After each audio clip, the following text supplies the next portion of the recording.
আজ আমি আপনাদের শেয়ার করব ঘরোয়া উপকরণ দিয়ে চটপটা আলু রেসিপি, যেটা কিন্তু একবার খাওয়ার পরে মুখে স্বাদ লেগে থাকবে। ভীষণই টেস্টি হয়, অল্প সময়ের মধ্যে কিন্তু রেডি হয়ে যায়। নমস্কার বন্ধুরা, মনীষা রান্নাঘরে সবাইকে স্বাগত। আজকে আমি আপনাদের দেখাচ্ছি চটপটা আলু রেসিপি, যেটা কিন্তু বাড়িতে থাকা সামান্য কয়েকটা উপকরণ দিয়েই তৈরি হয়ে যায়। তো চলুন রেসিপিটা শুরু করি। তো রেসিপির জন্য দেখুন, এখানে প্রথমে আমি নিয়েছি বেশ কয়েকটা আলু। তো এইরকম ছোট সাইজের আমি আলু নিয়েছি। আলুগুলোর খোসা আমি এইভাবে তুলে নিয়েছি। আপনারা চাইলে খোসা না তুলেও রান্নাটা করতে পারেন। তো দেখুন, এখন আমি এই আলুগুলো কেটে নেব। তো বিকেলে টিফিনে কি বানাবেন খুঁজে পাচ্ছেন না, অথচ হাতের কাছে আলু আছে, আলু দিয়ে কিন্তু এই চটপটা রেসিপিটা বানিয়ে নিতে পারেন। এটা বানাতে কিন্তু খুবই সহজ আর খেতে লাগে অসাধারণ। একেবারে কিন্তু রেস্টুরেন্টের স্টাইলে আমি বানাবো। বন্ধুরা দেখুন, আমি একই রকমভাবে এখানে সবগুলো আলু কেটে নেব। আলুগুলো বেশি মোটা আমি করব না।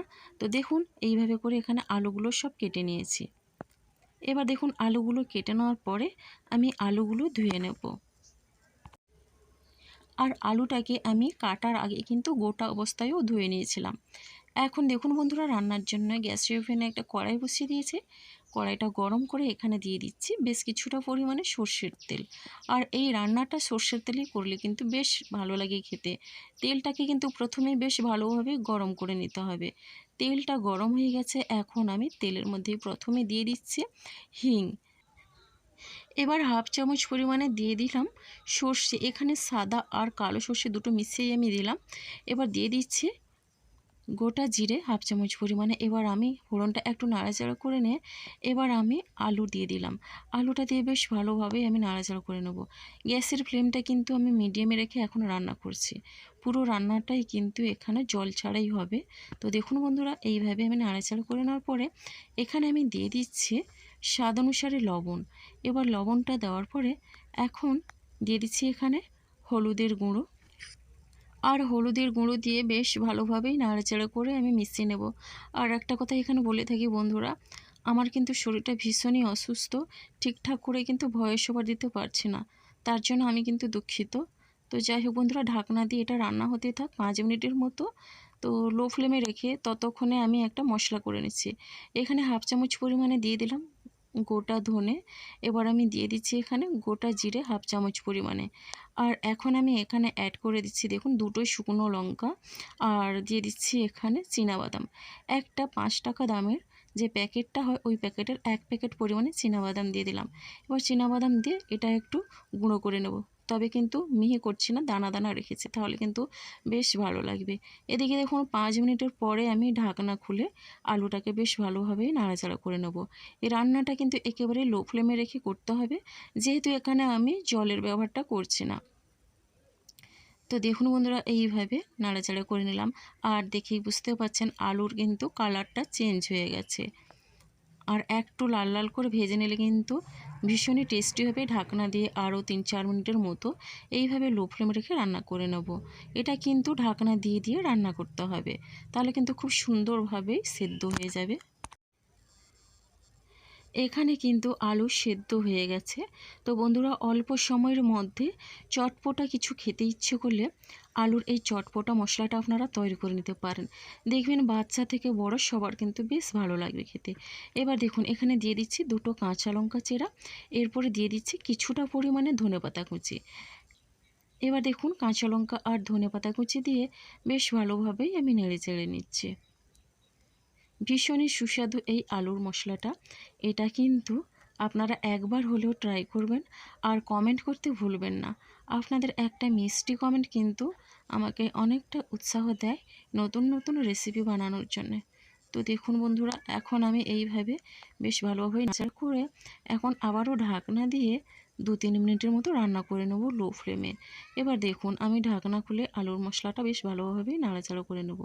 সুন্দর একটা কিন্তু কালার এসছে। আর এখানে কিন্তু কোনো রকমে আমি গুঁড়ো লঙ্কার ব্যবহার করছি না। আপনারা যদি গুঁড়ো লঙ্কা দিতে চান তাহলে দিতেও পারেন, সেক্ষেত্রে কোনো অসুবিধে নেই। এবার দেখুন, এইভাবে করে নাড়াচাড়া করে নিতে হবে। আলুটা কিন্তু আগের তুলনায় অনেকটা নরম হয়ে গেছে আর সেদ্ধ হয়েছে। তো বন্ধুরা, এখন আমি যে মশলাটা করে রেখেছিলাম সিক্রেট মশলা, ওই মশলাটা দিয়ে দিলাম। এই মশলাটা দেওয়ার কারণে কিন্তু আলুর এই চটপটা রেসিপিটা কিন্তু দারুণ হয় খেতে। বেশ ভালোভাবেই কিন্তু নাড়াচাড়া করে এটা ভেজে নিতে হবে, যেহেতু মশলাগুলোর একটা কাঁচা গন্ধ থাকে। যেহেতু আমি এখানে ধনে, জিরে এগুলো সব কাঁচাই ব্যবহার করছি, তার জন্য এগুলো একটু ভেজে নিলে বেশ ভালো হয় খেতে। এবার দেখুন আলুর এই রেসিপিটা একটু চটপটা করার জন্য এখানে দিয়ে দিচ্ছি এইরকম চামচের 1 চামচ পরিমাণে আমচুর পাউডার। আমচুর পাউডারটা দিলে কিন্তু ভীষণই চটপটা হয়, খেতে লাগে অসাধারণ। আর একটু দিয়ে দিচ্ছি চিনি, খুবই সামান্য পরিমাণে চিনি। চিনিটা দিলে কিন্তু স্বাদটা ব্যালেন্স করবে আর খেতে লাগবে অসাধারণ। দেখুন এই মশলাগুলো দিয়ে কিন্তু এই আলুর মশলাটা বানালে ভীষণই টেস্টি হয়। দেখুন এখন কিন্তু পুরোপুরি রান্নাটা আমার হয়ে গেছে, দেখে বুঝতে পারছেন। আর আমি এই মশলাগুলো দিয়ে, যেহেতু আমি এখন আমচুর পাউডার দিলাম, তার জন্য ঢাকনা দিয়ে আমি একেবারে গ্যাসের ফ্লেমটা বন্ধ করে দিয়ে আমি 5 মিনিটের মতো এমনিই ঢাকনা দিয়ে রেখে দেবো। এতে করে কিন্তু মশলাগুলো আলুর মধ্যে বেশ ভালোভাবেই সেট হয়। বন্ধুরা, রেসিপি ভালো লাগলে লাইক, শেয়ার, কমেন্ট এবং সাবস্ক্রাইব করে আমার পাশে থাকবেন। তো নতুন বন্ধুরা এখনও যারা চ্যানেলটিকে সাবস্ক্রাইব করেনি, প্লিজ সাবস্ক্রাইব করে পাশে থাকা বেল আইকনটি প্রেস করে নোটিফিকেশান অল করে দেবেন, তাহলে কিন্তু সবার আগে আপনারা আমার নোটিফিকেশান পেয়ে যাবেন। আর হ্যাঁ, কেমন লাগলো কমেন্ট করতে ভুলবেন না। আপনাদের একটা মিষ্টি কমেন্ট কিন্তু আমাকে অনেকটা উৎসাহ দেয় নতুন নতুন রেসিপি বানানোর জন্যে। তাহলে বন্ধুরা দেখুন খুব সহজেই কিন্তু আলুর এই চটপটা মশলাটা রেডি হয়ে গেল। আলুর এই রেসিপিটা দেখুন কতটা লোভনীয় হয়েছে, পরিবেশনের জন্য কিন্তু একেবারে রেডি। তো দেখুন বন্ধুরা আমি পরিবেশন করে নেব, আর কালারটা কতটা লোভনীয় হয়েছে দেখেই বুঝতে পারছেন, ভীষণই ভালো লাগবে খেতে। আলুর এই রেসিপিটা বাড়িতে কোনো গেস্ট এলে অবশ্যই আপনারা বানিয়ে খাওয়াবেন, দেখবেন সবাই কিন্তু আপনার প্রশংসা করতে বাধ্য হবে। আর এখানে একটা কথা বলে থাকি, আলুর পরিমাণ অনুযায়ী কিন্তু মশলাটা আমি ব্যবহার করেছি। আপনারা যেমন আলু নেবেন সেই বুঝেই কিন্তু মশলাটা কম বেশি করে নিতে পারেন। তো দেখুন একেবারে ফাইনাল লুকটা কতটা লোভনীয় হয়েছে। তো বন্ধুরা আজকের রেসিপিটা আমার এই পর্যন্ত। আগামীকাল আসবো আবারও একটা নতুন রেসিপি নিয়ে। আপনারা সবাই সুস্থ থাকুন, ভালো থাকুন। অসংখ্য ধন্যবাদ আর অনেক অনেক ভালোবাসা রইল আমার সোনা বন্ধুদের জন্যে।